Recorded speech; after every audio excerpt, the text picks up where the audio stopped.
So there is a lot more to Portland than just Portland. There's actually many great suburbs that are really awesome places to live. And in this video, I'm going to talk about some of the pros and cons of living in one of Portland's most popular suburbs. And this one that I'm standing in right now is called Beaverton. Living in Beaverton gives you some things that you won't find in Portland proper, for better and for worse. So in this video, I'm going to talk to you candidly about some of the pros and some of the cons of living in this place, as well as show you around the different parts of Beaverton so that you can see with your own eyes what it looks like here. But first, if you are considering a move to the Portland area, whether that's to Beaverton or anywhere else, know that I'd absolutely love to help with you making a smooth move up here to the area and help you buy the perfect home. You're gonna find all my contact information right down below this video, so get in touch via call, text, email, or just book some time on my calendar via the links below so that we can have a conversation about your move here and figure out a game plan to get you into that ideal home. So without any further ado, let's get after it. So there's many great things about living in Beaverton, and I'm gonna dive into those things first. And make sure you stick around for the whole video, because at the end is when I'll dive into some of the worst cons you could possibly imagine. First off though is the park system here in Beaverton. Run by the Tualatin Hills Parks and Recreation, there are over 90 parks in the Beaverton area, totaling over 1,500 acres of natural space. The thing that I love about the parks here is that they are very clean and well maintained, and also typically feature a wooded nature area as well as a children's play area. Even if the park is very small, you can still expect some trees to walk around in and a place for the kids to play. Some of the parks here are very large forested areas, such as the Tualatin Hills Nature Park, which is 220 acres of forest trails, streams, and wetlands, as well as Cooper Mountain Nature Park, which is also over 200 acres of natural area. There's other forested areas such as this one, which is Highland Woods Nature Park,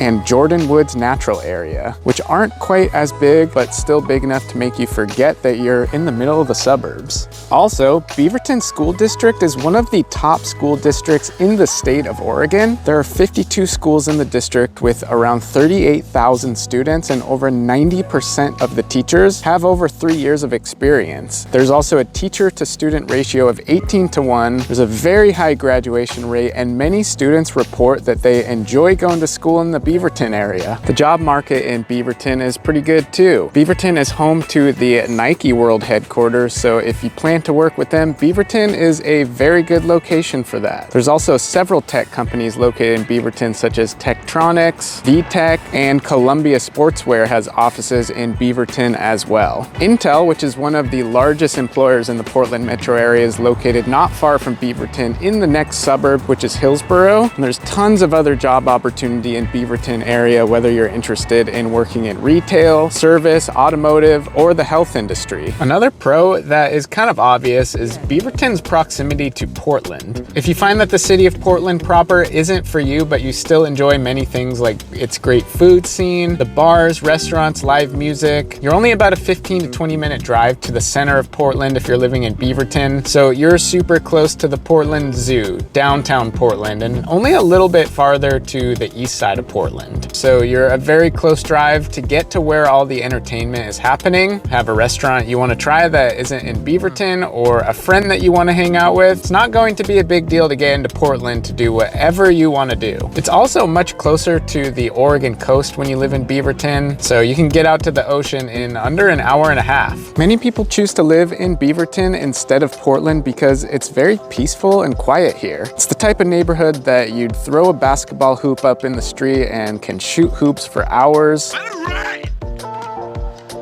Or hockey nets, anyone?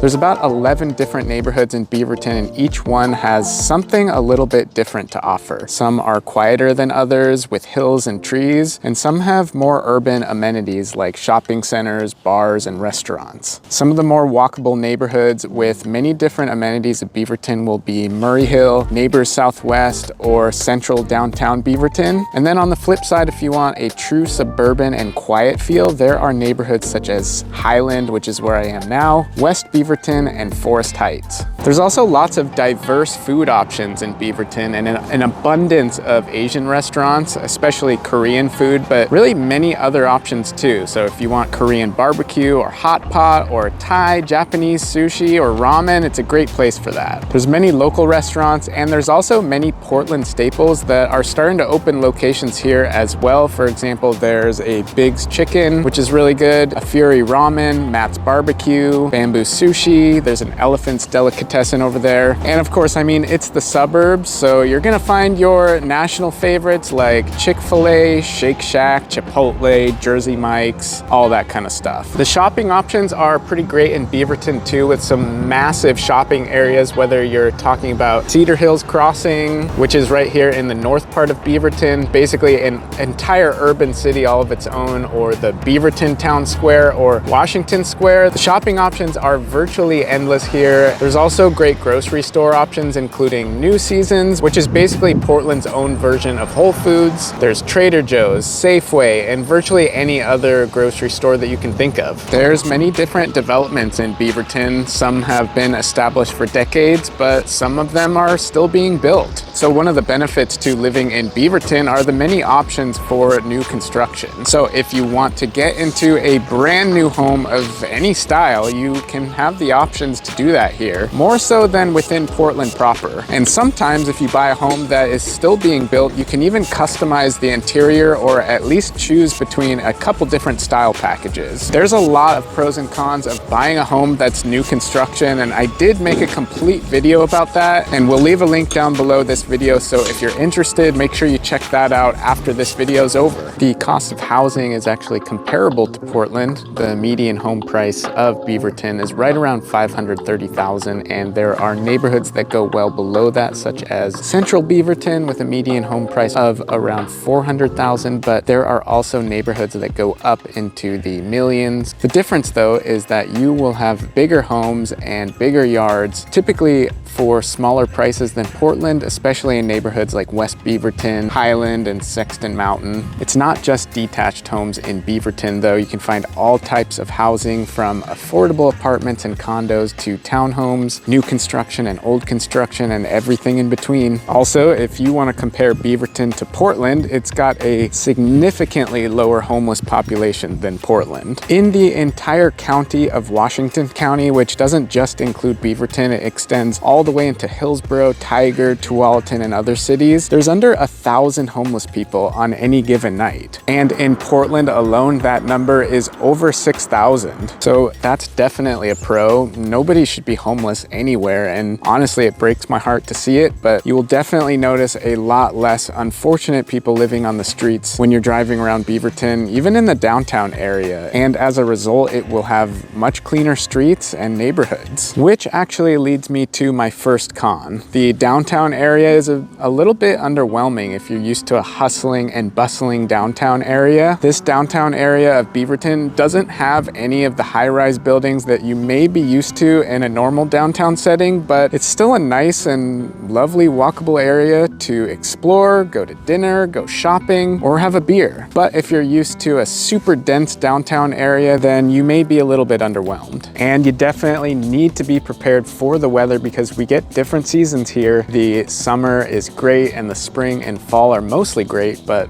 the winters kind of feel long sometimes because it definitely gets cold and rains a lot, but maybe not as much as you would think. Approximately 155 days throughout the year log at least 1/10 of an inch of rain or more, but throughout those 155 days, you will only see around 36 inches of rain, which is actually nothing compared to many places in the South, Midwest, Florida, or Hawaii. So instead of 155 days of downpour and flooding, it most of the time will be occasional light drizzles here and there. It does feel like a long, wet winter though, so you'll want to get some rain gear if you're moving to the Beaverton area. And occasionally it snows here, and when it does, even if it's a light dusting, even if snow isn't even guaranteed in the forecast, all the schools shut down and the city goes into hibernation. It's kind of annoying. So Beaverton is a suburb, so it kind of lacks walkability. Over in Portland, most of the neighborhoods have a big main street with residential streets all around it, so it's pretty easy to walk up to some place to grab a drink, have a coffee, or a bite to eat when you live in Portland. But in Beaverton, not so much. If you walk over a few streets in most of Beaverton, you're just gonna kind of find more streets with houses on them. And then if you keep going, you'll see even more streets with houses. And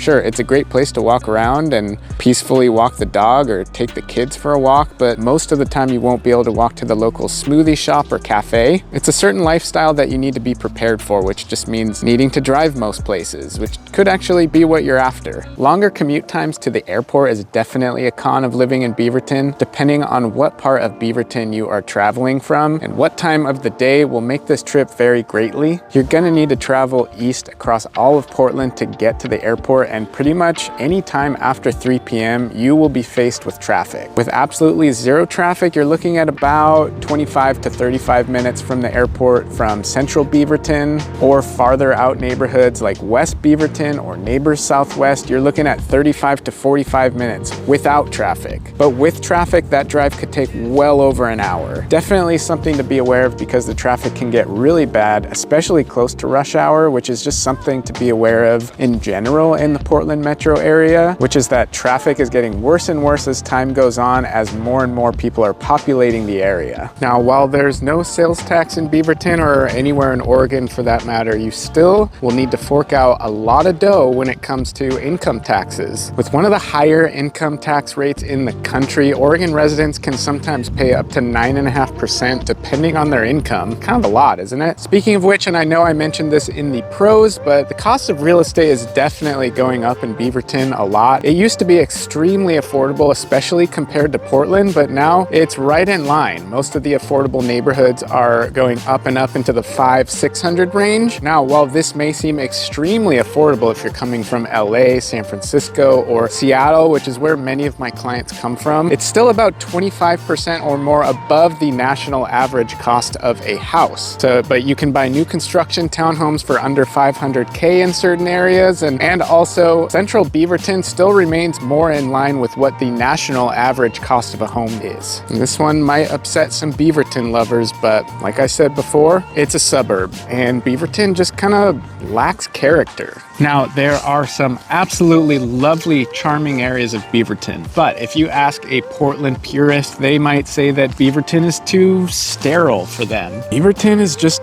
kind of boring. It lacks originality. All the houses feel the same or uninspired, possibly because many of the homes in Beaverton are newer than Portland homes and because there aren't as many funky businesses all around the place. Again, this is going to be personal preference, so that may be exactly what you're after. Maybe the pros I've mentioned in this video are actually cons for you, and maybe the cons are actually pros. Feel free to leave your thoughts or your contributions down below in the comments, and if you want to do a deeper dive into 3 great Beaverton neighborhoods that I actually mentioned in this video, you're going to want to check out this video right here. Thanks for watching, and we'll see you over there.